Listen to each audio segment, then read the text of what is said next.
Hi hello friends, എല്ലാ കൂട്ടുകാർക്കും നാളത്തെ എപ്പിസോഡിലേക്ക് സ്വാഗതം. അങ്ങനെ നമ്മുടെ ഇഷിതയാണെങ്കിൽ ആദീന അങ്ങനെ ഇഷാദിനൊക്കെ വിളിച്ചിട്ട് ആദിക്ക് ചെറിയൊരു ഓർമ്മയും കാര്യങ്ങളൊക്കെ കിട്ടുന്നുണ്ടല്ലോ. ഇഷിതൊക്കെ ഭയങ്കര സന്തോഷമാവാട്ടോ. മഹേഷിനെ അവിടെ തന്നെ ഉപേക്ഷിച്ചതിന് ശേഷമാണ് ഇഷാദും നമ്മുടെ ആദിയും അതുപോലെ തന്നെ രചനയും കൂടി അവിടെ നിന്ന് പോകുന്നത്.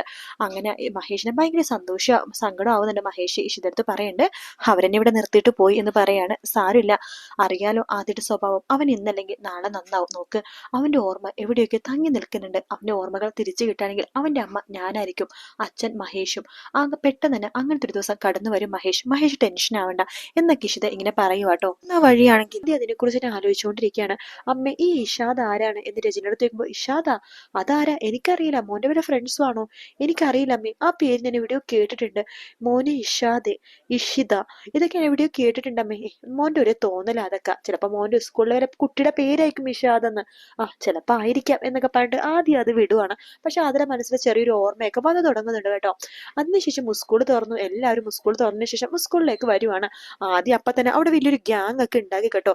കുറച്ച് ആദ്യം അതേ സ്വഭാവമുള്ള തല്ലിപ്പൊളി പിള്ളേരായിട്ടാണ് ആദ്യം ഗ്യാങ് കൂടിയിരിക്കുന്നത്. മൊത്തം ഒരു 4 പേരുണ്ട്.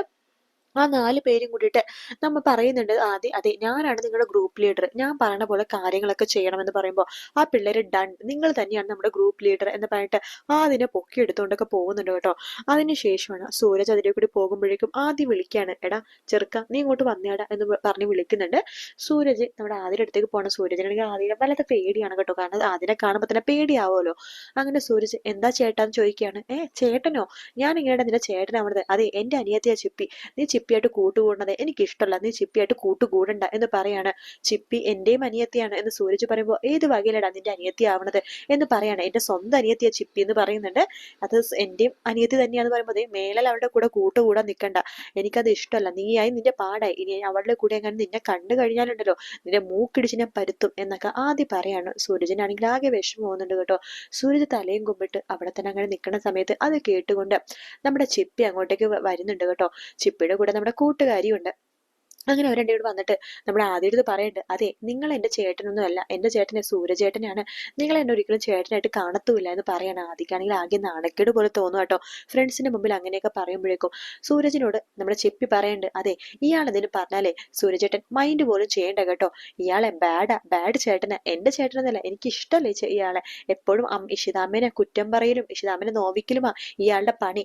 എന്റെ ചേട്ടനല്ല, എന്റെ ചേട്ടൻ സൂര്യചേട്ടനാ. വാ സൂര്യചേട്ടൻ നമുക്ക് പോകാം എന്ന് പറഞ്ഞിട്ട് ആദ്യയുടെ മുമ്പിൽ നമ്മുടെ സൂരജിനെ കയ്യും പിടിച്ചോണ്ട് ചിപ്പി മാസായിട്ട് നടന്നു പോവാട്ടോ.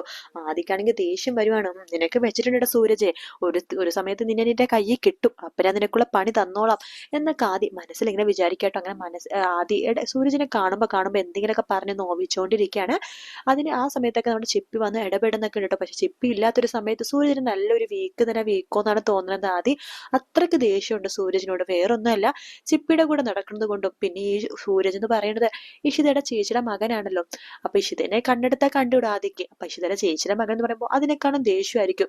അങ്ങനെയൊക്കെയാണ് ആദ്യയുടെ സ്വഭാവം. അപ്പൊ ഈ ഭാഗങ്ങളൊക്കെ നമ്മൾ അടുത്ത ആഴ്ച കാണാൻ പോണത്. അതിന്റെ കൂടെ നമ്മുടെ ആദിക്ക് ഇടയ്ക്കിടയ്ക്ക് ചില സ്വപ്നങ്ങളിലൊക്കെ ഇഷിതേനെ ഇങ്ങനെ ഓർമ്മ വരുന്നുണ്ട്. ഇഷിത തന്റെ കൂടെ നിക്കണതൊക്കെ ഓർമ്മ വരുന്നുണ്ട് ആദിക്ക്. പക്ഷെ ഇത് എവിടെ വെച്ചിട്ടാണെന്നും എപ്പോഴാണെന്നൊന്നും ആദിക്ക് മനസ്സിലാവുന്നില്ല. അങ്ങനെ ഇഷിത വിചാരിക്കണം, അവന് ചെറുതായിട്ട് ഓർമ്മ കിട്ടിയിട്ടുണ്ടെന്ന് തോന്നുന്നു, അല്ലെങ്കിൽ ഞാൻ ഇഷാദ് എന്ന് വിളിക്കുമ്പോൾ അവൻ തിരിഞ്ഞു നോക്കേണ്ട കാര്യമില്ലല്ലോ. അവൻ തിരിഞ്ഞു നോക്കിയിട്ടുണ്ടെങ്കിൽ അതിന്റെ അർത്ഥം അവൻ എവിടെയൊക്കെയോ ആ ഓർമ്മകൾ തങ്ങി നിൽക്കുന്നുണ്ടെന്നാണ്. അതെ, ആ ഓർമ്മകൾ അവന്റെ ഉള്ളിൽ നിന്ന് പൊടി തട്ടിയെടുക്കണം. അങ്ങനെ അവൻ എനിക്ക് സ്വന്തമാക്കണം. അവൻ നല്ലൊരു കുട്ടിയാക്കി വളർത്തണം. രചന അവനെ വഷളാക്കി വെച്ചിരിക്കുക. അവൻ തീർച്ചയായിട്ടും നല്ല കുട്ടിയാകും. ചിപ്പിനെ പോലെ തന്നെ മിടുക്കനാവും അവനും. അതുകൊണ്ട് എന്തായാലും എനിക്ക് എന്റെ ആദീനെ വേണം, എന്റെ ഇഷാദ അവൻ എന്നൊക്കെ നമ്മുടെ ഇഷിത മനസ്സിൽ വിചാരിക്കുകയാണ്. അങ്ങനെ ഇഷിത ആദീനെ സ്വന്തമാക്കാൻ വേണ്ടി പഠിച്ച പണി 18 നോക്കാൻ പോണ ഭാഗമാട്ടോ ഇനി വരാൻ പോണത്. അത് മാത്രല്ല, ഇഷിത ആദിനെ കാണുമ്പോഴൊക്കെ പല കാര്യങ്ങളും ഇതുപോലെ തന്നെ ഓർമ്മപ്പെടുത്താൻ വേണ്ടി നോക്കുന്നുണ്ട്. പല സിറ്റുവേഷൻസ് മാത്രമല്ല, ഇഷിതയുടെ ഫോണിൽ ആദിയുടെ പല ഫോട്ടോസും ഉണ്ട് കേട്ടോ. ഇഷിതയും ആദ്യം ആ ഒരു സമയത്ത്, അതായത് ആദിക്ക് ഓർമ്മയില്ലാത്ത സമയത്ത് എടുത്തേക്കുന്ന സെൽഫി, മഹേഷിന്റെ കൂടെ എടുത്തേക്കുന്ന എടുത്തിരിക്കുന്ന സെൽഫി എല്ലാം തന്നെ ഉണ്ടല്ലോ, അതൊന്ന് കാണിച്ചാൽ മതി. പല കാര്യങ്ങളും ആദിക്ക് തന്നെത്താനെ ഓർമ്മ വരും. അതൊക്കെ ഇഷിതക്ക് അറിയാം. അതുകൊണ്ട് ആ ഭാഗങ്ങളൊക്കെ ഉടനെ തന്നെ ഉണ്ടാകും. പിന്നെ നാളെ കാണിക്കാൻ പോണ വേറൊരു ഭാഗം എന്ന് പറയുന്നത് നമ്മുടെ വിനോദിനെ ഇഷിത കാണുന്നുണ്ട് കേട്ടോ. വിനോദ് ചോദിക്കണ്ടേ എന്താ എടുത്തി എന്നെ കാണണമെന്ന് പറഞ്ഞത്. അത് വിനോദിനോട് വളരെ സീരിയസ് ആയിട്ട് ഒരു കാര്യം പറയാനുണ്ട്. എന്താ എടുത്തി, എന്തോ വലിയ സീരിയസ് ഇഷ്യൂ ആണെന്ന് തോന്നണല്ലോ. എന്താ മഹേഷ് ചേട്ടന് എന്തിനു പ്രശ്നം? ഏയ് അതൊന്നുമല്ല, സുചിത്രയുടെ കാര്യമോ എനിക്ക് പറയാനുള്ളത്. സുചിത്രയുടെ കാര്യമോ? എന്താ വെച്ചാൽ സുചിത്രയുടെ കാര്യം പറയാനുള്ള? നിങ്ങൾ രണ്ടും പ്രണയത്തിലാണെന്ന് എനിക്ക് നന്നായിട്ട് അറിയാം. അല്ല, വിനോദിന്റെ ഉദ്ദേശം എന്താ? എന്ത് ഉദ്ദേശം? എനിക്ക് വേറെ ഉദ്ദേശമൊന്നുമില്ല. അവളെ വിവാഹം കഴിക്കണം, സുഖമായിട്ട് ജീവിക്കണം. ഈ ഏടത്തിനെ പോലത്തെ നല്ലൊരു പെൺകുട്ടിയാ സുചിത്ര. എനിക്ക് അവളെ മുമ്പ് തൊട്ടേ അറിയാവുന്നതാ, വർഷങ്ങൾ മുമ്പ് തൊട്ട്. സത്യം പറഞ്ഞാൽ കോളേജ് കാലം തൊട്ടേ എനിക്ക് അവളെ ഭയങ്കര ഇഷ്ടമായിരുന്നു. സത്യം പറയട്ടെ ഇടത്തി, എനിക്കൊരു പ്രണയം ആദ്യമായിട്ട് തോന്നിയിട്ടുണ്ടെങ്കിലും അവസാനമായിട്ട് തോന്നിയതും സുചിത്ര അടുത്ത് മാത്രമാണ്. ഞാൻ അന്ന് അവളുടെ അടുത്ത് പ്രണയം തുറന്നു പറഞ്ഞായിരുന്നു. പക്ഷെ അവൾക്ക് അന്ന് ഇഷ്ടം വിവേകിനിയായിരുന്നു. പക്ഷെ എന്നിട്ടും എന്റെ മനസ്സിൽ നിന്ന് ഒരിക്കലും ഞാൻ അവളെ കളഞ്ഞിട്ടില്ല. അവളെ ഞാൻ പ്രണയിച്ചുകൊണ്ടിരുന്നു. ഇവിടെ നിന്ന് നാട് വിട്ടു പോയപ്പോഴും, മഹേഷ് ഏട്ടനെ ദ്രോഹിച്ച് ഇവിടെ നാട് വിട്ടു പോയപ്പോഴും പലപ്പോഴും എനിക്ക് എന്റെ വീട്ടുകാരുടെ മുഖങ്ങളൊക്കെ മനസ്സിലുണ്ടാവും. എല്ലാ ദിവസവും ഞാൻ അവരെ കുറിച്ച് ആലോചിക്കാറുണ്ട്. അതിന്റെ കൂട്ടത്തിൽ സുചിത്രയുടെ കാര്യങ്ങളും എനിക്ക് ഓർമ്മയുണ്ടാവും. എന്തെങ്കിലും അവളെ വിവേക് കൈവിടുവാണെങ്കിൽ ഞാൻ തന്നെ അവളെ സ്വീകരിക്കുന്നു മനസ്സിൽ ഉറപ്പിച്ചിട്ടുണ്ടായിരുന്നു. അതൊക്കെ കേൾക്കുമ്പോൾ ഇഷിതക്ക് ഭയങ്കര സന്തോഷമാവട്ടോ. ഇഷിത പറയണ്ട്, ഇങ്ങനെ മനസ്സിൽ വെച്ചോണ്ടിരുന്ന കാര്യമുണ്ടോ? സുചിത്രക്ക് വേറെ ഒരുപാട് ആലോചനകൾ വരുന്നുണ്ട്. പിന്നെ വിനോദിനും കല്യാണ പ്രായമൊക്കെ ആയല്ലോ.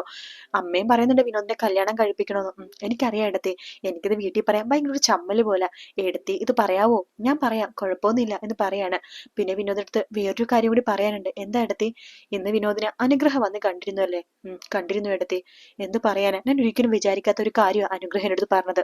എനിക്ക് മനസ്സിലായി. എനിക്ക് തോന്നിയായിരുന്നു അനുഗ്രഹക്ക് എന്തൊരു സോഫ്റ്റ് കോർണർ വിനോദിനോടുണ്ടെന്ന്. അതിനെ കൂട്ടിയെടുത്ത് കുറ്റം പറഞ്ഞിട്ട് കാര്യമില്ല. അച്ഛനില്ലാത്തൊരു കുട്ടിയല്ലേ അവള്. പാവം കുട്ടിയാണ്, പാവം പെൺകുട്ടി. എനിക്ക് വിഷമമുണ്ട്. പക്ഷെ അവൾക്ക് ചിലപ്പോ നല്ലൊരു പയ്യനെ കിട്ടുമായിരിക്കും. നമുക്ക് അതിനു വേണ്ടി നോക്കാം. നമുക്ക് തന്നെ നല്ലൊരു പയ്യനെ അവൾക്ക് വേണ്ടി കണ്ടുപിടിക്കാം. പക്ഷെ അത് അവക്ക് എത്രമാത്രം ഓക്കെ ആവുമെന്ന് എനിക്കറിയില്ല ഇടത്തി. അവള് ഭയങ്കര വാശിയിലാണ്. അവളുടെ അച്ഛനും അമ്മയെ സോറി, അച്ഛനല്ല അമ്മയെ വരുമെന്നാ പറയുന്നത് മഹേഷേട്ടനെ കാണാനായിട്ട്. അവരെ പിണക്കി വിട്ട് തന്നെ മഹേഷേട്ടന്റെ കമ്പനിയുടെ കാര്യങ്ങൾ തന്നെ അവതാളത്തിലാവും. എനിക്ക് എന്ത് ചെയ്യണമെന്ന് അറിയില്ല. പക്ഷെ എനിക്ക് സുചിത്രനെ കൈവിടാനും പറ്റില്ല. അനുഗ്രഹനെ ഒരിക്കലും ഞാൻ അങ്ങനത്തെ ഒരു രീതി കണ്ടിട്ടില്ല ഇടത്തി. അവളെ ഞാൻ എന്റെ പെങ്ങളെ പോലെ കണ്ടിട്ടുള്ളൂ. അതുപോലെ തന്നെ കൂടെ നിർത്തിയിട്ടുള്ളൂ. അവൾക്ക് എല്ലാ സഹായവും ചെയ്തു കൊടുക്കാൻ നേരത്ത് എന്റെ കൂടപ്പിറപ്പായിട്ട് മാത്രമേ ഞാൻ അവളെ കണ്ടിട്ടുള്ളൂ എടുത്തി. പിന്നെ എപ്പോഴും അവളുടെ മനസ്സിൽ ഇങ്ങനത്തെ ഒരു ആഗ്രഹം വന്നത് എനിക്കറിയില്ല. സാരില്ല വിനോദ്, അവൾക്ക് സ്നേഹിക്കാനൊന്നും ആരുമില്ലല്ലോ, അതുകൊണ്ടിട്ടാ. കുഴപ്പമില്ല, ഇനി അധിക നാളിത് നീട്ടി വെക്കണ്ട. ഞാൻ ഇന്ന് തന്നെ ഈ കാര്യം മഹേഷിനോട് പറയാം. വിനോദും വന്ന് അതിനുശേഷം വിനോദ് വരണം, വിനോദും കാര്യങ്ങളൊക്കെ തുറന്നു വേണം ശരിയെടുത്തി എന്ന് പറയാണ്. അങ്ങനെ നമ്മുടെ ഇഷിത മഹേഷിനോട് കാര്യങ്ങളൊക്കെ തുറന്നു പറയണം. ആ ദിവസം തന്നെയാണ് അനുഗ്രഹയുടെ അമ്മ മഹേഷിനെ കാണാൻ വേണ്ടി ഫ്ലാറ്റിലേക്ക് വരുന്നത് കേട്ടോ. അത് വെറും ഒരു വരവല്ല, സത്യങ്ങളൊക്കെ തുറന്നു പറയാനുള്ള വരവാണ്. വിനോദിന് വേണ്ടി, അനുഗ്രഹനെ ആലോചിക്കാൻ വേണ്ടി.